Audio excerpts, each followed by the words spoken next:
Hi, welcome back. Today's gonna be a quick video. I just wanted to talk about my 2024 fiber arts ins and outs.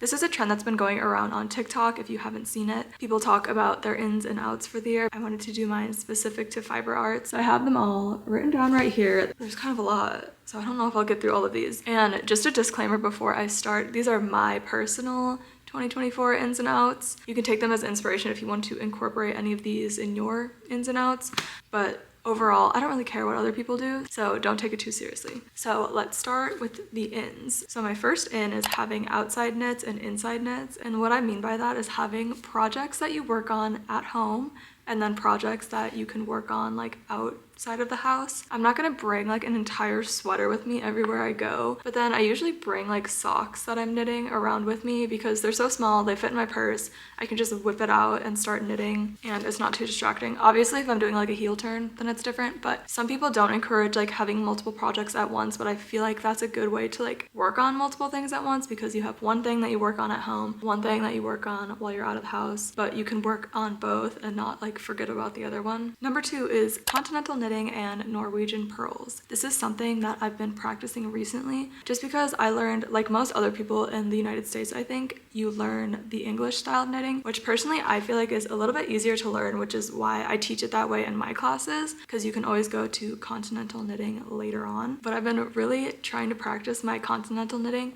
and then Norwegian purls because I absolutely hate doing 1x1 ribbing, and I feel like that's just way easier. Not that I knit that way all the time, but knowing how to do continental and English, you can kind of switch off and give your fingers a break from doing a very repetitive movement. Next, blocking sweaters. I was always a person who never really blocked stuff, but it just like makes everything look so much better. I don't even think I block like properly. I really just like soak it with a little bit of soap and then like rinse it and let it dry on a towel. Even doing that, which is like the bare minimum, just makes your projects look so much better. And I'm saying sweaters specifically because sweaters can be really like finicky with how they fit coming off the needles. So block your sweaters. Next is gifting yarn to your other fiber arts friends. I have a lot of yarn in my stash that I just probably won't use, and I have friends that are like newer to knitting, so I've been loving just like giving people yarn because they'll appreciate it. It's kind of like a welcome gift, like welcome to the craft, welcome to the world of knitting or crocheting. If you have some yarn that you're not going to use, like reach out to a friend and give it to them instead of trying to donate it or sell it, and it's just fun. And I kind of like matching the yarn to people. Next is related to knitting, but it's matching your cast on and bind off with your project. I've been taking the last couple weeks to learn more advanced cast on and bind off methods. I feel like I was only using the long tail cast on and then either just like a normal bind off or a stretchy bind off. I thought that I would level up a little bit and try new ones out, so I've been trying to match different methods to the project that I'm working. For example, like this has a pretty tight neckline, so I used the German twisted cast on because it's a little bit more stretchy than just like a long tail cast on. Like this was an Italian bind off because it had a knit one purl one ribbing. There are just so many different ways to do things. I feel like practicing different ones, maybe you'll find one that you really like. I just feel like it can really elevate the final product. In is getting out of a creative block by trying new stitches. This is how I personally get out of creative blocks. Like I'll practice a new stitch or technique and usually I'll end up using that stitch in a project, or at least try to. So if you're in a creative block and you don't really know what to make as far as like a full project, maybe swatch a new stitch and you can translate that into a project. In making mistakes, I feel like for me, I know which mistakes will bother me where I'd have to go back and fix it versus mistakes that really won't bother me that much. I feel like if I just recognize which mistakes will bother me the most, then I can fix those, but I don't want to put all of my effort fixing mistakes that really don't matter that much to me. There's also some knitting lore about making mistakes. I think they say that you should leave at least one mistake so your soul can escape. This one's kind of funny, but I put in metal needles, which is so weird because I never use metal needles. I don't think I have one pair of circular metal needles. I do now because I've been using this yarn. Hold on, let me grab it. I have this boucle yarn and this stuff sucks to knit with, so I bought some nice metal needles because I knew it was going to be easier to knit this specific yarn with metal needles. But why have I been loving metal needles recently? I always use wood because I don't think I like how loud they are. But honestly, I've been kind of a fan of metal needles recently. And this is the only pair I have. Like maybe I'll buy some more, but those are really nice. This one I saw on Instagram today, but it's adding beads to knitting. And I've seen people do this before, but I never really looked into how to do it. But this morning I saw that Goose Yarns on Instagram posted a tutorial for this. So now I really, really want to try it. So I'm gonna link that video down below because I feel like that would be really pretty for some spring knits, maybe even adding like charms in knitting with beads. Next in is making stuff for myself, specifically sweaters though, because sweaters are such a big project where I usually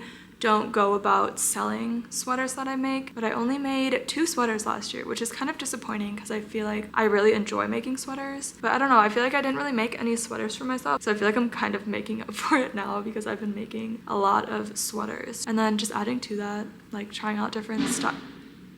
God. And then going along with that, just making sweaters in different styles. In is cable knitting. I love adding cable details just because I learned how to do it recently. The hardest part about doing cables is counting. Here's a crochet specific one, but supporting your elbow while you crochet. I cannot tell you guys the amount of times that I've had such bad elbow pain. It's kind of like tennis elbow. It's just a repetitive motion. Another in is mixing knitting and crocheting into one project. Even knitting, crocheting, and sewing I feel like would be cool. I haven't really played around with that too much, but I think I'm gonna start. Writing down notes on paper. Like these are my notes for this cardigan that I'm knitting. And for me, I don't write patterns, so I make very weird like micro adjustments where I think if I went to recreate, it would be so confusing to try to think of what I did off the top of my head because there's like very small tweaks in each row. I feel like writing down every step has been very helpful, especially writing down how many stitches you cast on using what yarn and needles, because I feel like once you kind of get a gauge on that, then you can translate that into a lot of other projects and you don't have to play the guessing game all the time. Okay, I have 2 quick sewing ones. Oiling and dusting your machine after every project or every couple projects. Learning how to use different feet because they are so helpful. That was all of my ins and that was kind of a lot. By the way, this notebook is from Danique. I love these notebooks because they lay flat. This is not an ad, I kind of just want to show you this notebook that I just bought, which is from the same company.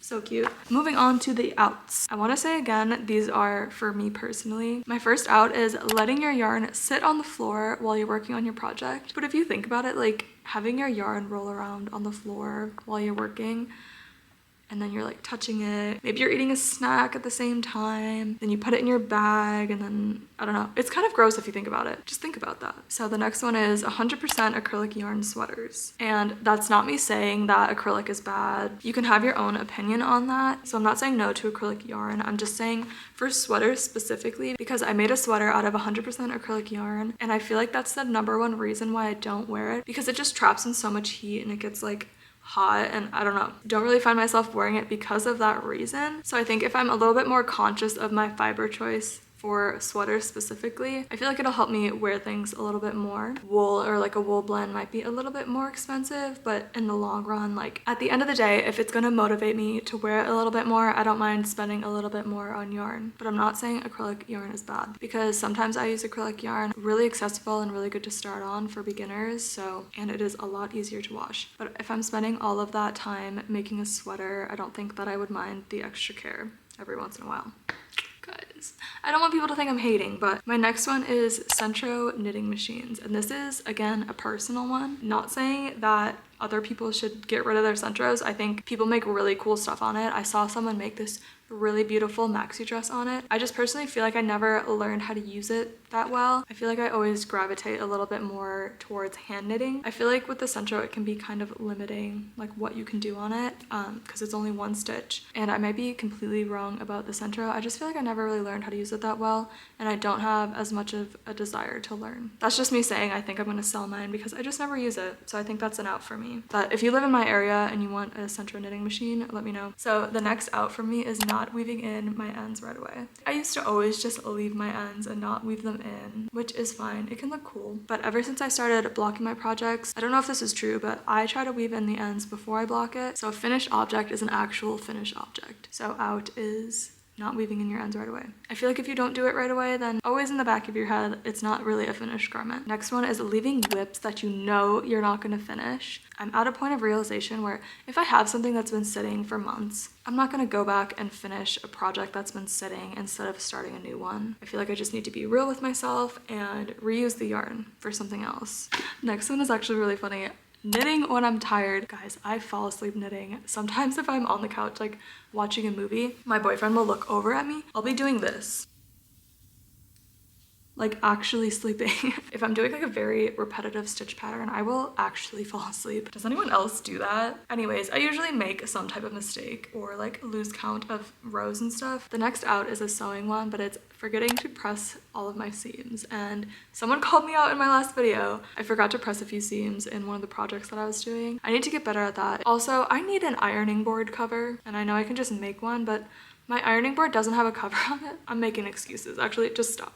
Just stop. Okay, forgetting to press my seams is out. Okay, my last out is ignoring the knits that are in my closet. I feel like sometimes when I make things, I almost don't want to wear them because I either don't want to ruin them. I feel like they're almost like an art piece where I don't want to wear them. At the end of the day, like I made a sweater to wear it, so I should be wearing it. I feel like a lot of my handmade garments get a little bit ignored from time to time, so I have been trying to wear my pieces more often, and if I'm not wearing a piece or giving it the love that it deserves, I should try to sell it or give it to a friend. But I feel like if it's made, it should be used. So I think that's all of my 2024 Ins and Outs Fiber Arts edition. That was kind of a lot more than I thought. Again, these are my personal ins and outs. Don't take them too seriously. I'm definitely not an expert on any of these. Like I've only really been knitting for like a couple years, so, but I do kind of want to do like a knitting tips video with like kind of niche random tips. So let me know if you guys want that video. Make sure you comment down below your ins and outs for fiber arts this year. And yeah, if you enjoyed this video, make sure you give it a like. Make sure you comment down below your ins and outs for fiber arts. I hope you have a great day. Thanks so much for watching, and I'll see you in the next video. Bye.